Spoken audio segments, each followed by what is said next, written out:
A 7¼ gauge Sweet William steam locomotive. This one is part 79, possibly the most tedious and boring job I have ever done in my workshop. Fitting the saddle tank water outlets and the centre inner cover plate, using silicone rubber sealant and a record number of 5BA machine screws. The preparation of the parts for this job is of vital importance. On every one of the holes there was a burr, and here I'm removing them using my Proxon angle grinder. Some were caused from a previous assembly when the countersunk heads of the bolts pressed the holes inward slightly. These surfaces need to be perfectly flat. I'm assuming that whoever built this, and believe me it's really well made, assembled it to make sure that all the holes line up. Most of this video is running at a high speed because it's very boring. I bought quite a lot of this stuff, 4 packs in fact, because I didn't want to run out midway through the job. That would be a disaster. It is waterproof silicone rubber sealant. I thought that all silicone rubber sealant was waterproof. You live and learn. I've opened the tube and trimmed the nozzle and I'm just about ready to go. The question is, why did I buy white silicone sealant? Why didn't I buy the clear stuff? The reason, as always, is simple. I bought the white silicone sealant so I could see it. The clear stuff is quite invisible in certain applications. Caution, from now on the video goes downhill and gets very boring.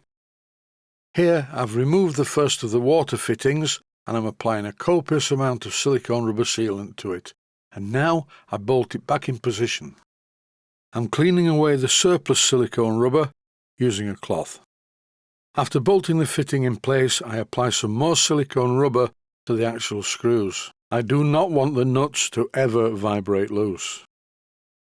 After I'd fitted and tightened all of the bolts, more silicone rubber oozed out from the outside edge. This once again was wiped away with a cloth. I'm running as much as I can of this sequence at high speed because the entire job took just over 3 hours. This is the second water fitting and it's fitted in exactly the same way as the first one. I'm using a small spanner on the nuts on the inside. I'm pleased to say that all the holes lined up because I did use a rotary table to drill them. The next part to fit is the water bypass return fitting. I wanted to shorten the fixing bolts for this because at the original length they were in the way of the union nut on the inside. Look what happened to these cheap cutters. I used a proper pair of side cutters and then cleaned them up on the 1-inch belt sander. I temporarily fitted a union on the outside, A to tell me which was the outside and B to stop it getting contaminated with silicone rubber sealant. I finished this job yesterday afternoon and later in the evening I suddenly had a feeling of dread come over me. Had I tightened the union nut on the inside of this fitting, where it connects to the water bypass pipe? And the more I thought about it, I couldn't remember doing it. And it was only when I watched the video, and here is the clip, that you can see I did tighten it with my Barco spanner. It would have been a good idea to watch this video clip last night. Then probably I wouldn't have woken up at 4 o'clock in the morning trying to figure out the best way to get out of the problem. Because now, of course, the inner panel is in place. And even though it is removable, it would be very difficult, and the thought of starting this job again would not do my brain much good at all. Now it's time to carefully apply quite a lot of silicone rubber sealant all the way around the edge of the tank. And it is very important that there aren't any gaps, and that's why it's a good idea to use the white stuff because it really is extremely visible. Even though the video is running at a high speed, I did this job quite slowly to ensure a full, smooth and even coating. From now on the clock is on, because this stuff starts to cure the minute it comes out of the tube. The first few countersunk screws that I fitted around the edge were the shorter ones, just to make sure that A, they fitted and B, they held the part in place. For the main part of the job I used much longer screws, because they have to go through the other piece of the brass tank into some threaded rails, and I didn't think that the small ones were going to be quite long enough. From now on, for me, this job is brain death, so I'm going to stop talking and play some music. This is a tune I did a while ago for my daughter. She has a small business called the Woodland Gift Company, and this music seemed quite apt at the time. Here I'm wiping away the surplus sealant. I'll be back shortly.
I feel really tired today. I don't think I had much sleep at all.